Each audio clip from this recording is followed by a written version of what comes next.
When you think of museums, you normally don't think about the morbid artifacts they have on display. But one local museum had quite a few unexpected items to show this Halloween season.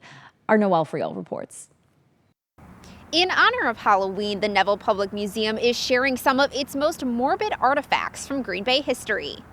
The museum's Morbid Curiosities program is aimed at showcasing some of the creepiest artifacts the museum has collected over the years. We want to do something a little bit different for the Halloween season, so we get a bunch of the weird stuff that the museum has collected over the years. Some of it has to do with death, their tales of murder. Some of it is just kind of weird and icky. One of those items includes an early x-ray machine that was previously used at Bellin Hospital. They work by blasting electricity through a vacuum tube, basically. They realized that it was light that could penetrate some things but not other things. So it goes through your skin but not through your bones. And when you take a picture of the shadow, that's an x-ray. And that's not the only piece of medical equipment on display. And this is called a tooth key.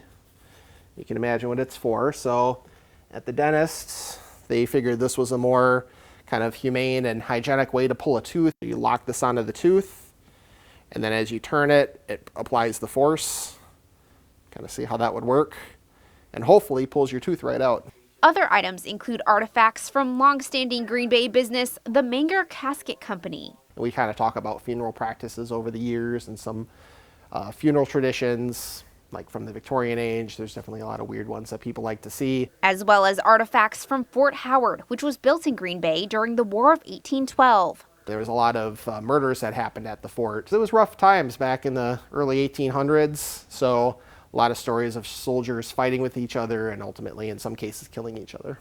Museum educator Ryan Swadley says he started the program to give visitors the stories behind some of the museum's most unusual pieces. It's sort of just about hearing some true stories that are really weird and that you wouldn't necessarily hear if you just came to the museum any other day of the week. If you'd like to hear more stories from Green Bay history, you can visit the museum's website, nevillepublicmuseum.org, or visit the museum's YouTube page. In Green Bay, Noelle Friel, NBC 26.